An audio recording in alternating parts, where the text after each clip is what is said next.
Do you guys like my shirt? It says, "Perfect boys only exist in fairy tales." I thought it was appropriate. Hey guys, it's Kendra, and today we're going to be talking about being single on Valentine's Day, and one thing that I think you should try out if you're single this Valentine's Day. If you're not single, then maybe do it anyway, because that would be kind of a good exercise, I think.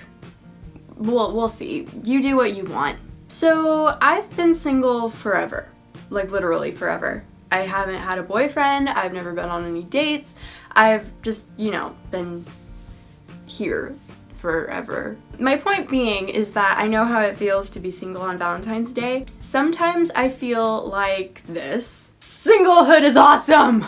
Or sometimes I can be more like this. Why am I so alone? Okay, that last one was a little dramatic, but But the point is that I get how you feel, regardless of where you fall on the spectrum, from the very dramatic, like, I'm so sad, to the I'm awesome, I'm single, that kind of thing. I get it. So regardless of where you fall on the spectrum, try this out this Valentine's Day. I want you to sit down at your desk or at a table or a chair or, some place where you can sit down and you can just write. Write down 10 to 15 things that are non-negotiable about the person that you want to end up with someday. Like, we all kind of have this idea of who we would like to end up with, or these ideas about what kind of qualities we would want in somebody. But I think not all that often do we actually sit down and write it down so that we can actually see this person that we would really like to be with. That way, when someone comes along and you think, oh, this person's really cool, you can take a look at your 10 to 15 non-negotiable items and you can say, oh, yeah, this one isn't up for debate, I guess this one's not gonna work out. Or you could say, hey, this person has like everything I'm looking for, this could be really good. It's just kind of a preparatory exercise that you can try. And I know I was saying that people who aren't single could do this too, and I think it's true, because you can take a look at who you're with and see if they fit all the qualities that you want in a person. And then you could decide what to do from there. And you can also write things that are negotiable. You can write different qualities or traits or physical attributes or whatever that you kind of like in a person, but they aren't necessarily a deal breaker for you. And to show you that I practice what I preach, I have a list here of things that are non-negotiable for me. That sounds so weird. I want to make sure that you guys know that I'm not trying to make you guys think that you have to find the perfect person and somebody has to be perfect before you would ever consider dating them or anything like that, because that's not the point. Like my shirt says, perfect boys only exist in fairy tales. Same goes for girls. There is no such thing as a perfect person, but there is the right person out there for you. What I'm looking at personally in terms of this list of things that I've written down is someone who strives to be these things. They aren't necessarily perfect at it, because none of us are going to be perfect at it. So I just wanted to kind of start off by saying that. So a couple of the things on my list, if you guys kind of want some help getting started, like for me, since I'm a Christian, he's got to be a Christian, number one. That's totally non-negotiable for me. You could be the greatest guy in the world, but if you're not a Christian and you don't believe in the same things that I do, then it's not gonna fly. That sounded really weird. Second of all, I wrote down that he has to be kind, because kindness is such a big deal to me. It's like, if you can't be kind, what kind of person do you even want to, I feel like kindness is just kind of a given thing. I also wrote down selfless, also kind of like having a servant's heart and a servant's mind, where you put other people's needs before your own, and you want to help people. Another of my non-negotiables was no sagging pants. That is so strange, but seriously, it is so not attractive when a guy sags his pants. Like, seriously, why do you guys do it? Why? There are a lot of other things on the list, but those are a few of my things.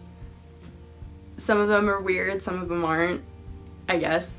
And like I was saying, you could write some more negotiable things. Like, I wrote down negotiable stuff like loves music, books, is creative, because those are the things that I'm personally interested in. I kind of feel like if we had similar interests and we both were creative and liked books and music, then we might get along a little better.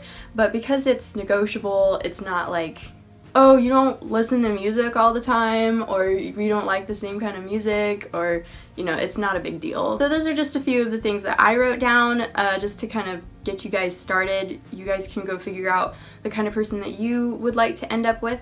But also, here's the extra step. A lot of people, I think, who do write these lists, they just stop at the list. But I want you guys to take it a step further and look at the list and see if you fit the qualities on that list. Because if your Mr. or Mrs. Right is going to be all of the things on that list, then you've got to be Mr. or Mrs. Right for that person. For example, I wrote down that my ideal guy would care about his health. Like, you know, work out, eat right, that kind of stuff. But I'm not the best at that myself, so it's something I can improve in. So in summary, write the list and apply the list to you. You're welcome. And keep it in prayer, of course. I know that's not everyone who watches my videos is gonna be a Christian, but if you're a Christian and you know, want to bring your relationship and your future relationships to God, then by all means you should do that. Pray about it, ask God to work in your heart and make you the person that He wants you to be, so that you'll be available and ready for the right person when they come. So don't spend Valentine's Day all sad and mopey. Make the best of this day if you're single. Make the best of your time while you're single, because you're probably not going to be single forever. This time in our lives as single people is going to be a very foundational part of your life, because whatever you do here is going to be what you take into your relationships in the future. So it's a really good idea to start working on the things you want to work on now while you have the time and you're free from the distractions and all of that stuff. And like I said, none of us are perfect, so don't beat yourself up if you aren't everything on the list that you wrote down, because that means you've got room to improve and room to grow, and that's a good thing. So I hope you all have a really wonderful Valentine's Day, and that you have people in your life that you can spend the day with, whether they're a significant other or not. And guys, I'm wondering, should I have some kind of a sign-off that I say every time at the end of a video? Like, some people they do, and sometimes it just kind of comes naturally, but I feel like what I'm doing is I'm just saying like, bye, I'll see you later, talk to you, whatever. Like, do you guys have any ideas? Because I don't know. So yeah, that's it for today, guys. I will be talking to you later. Bye.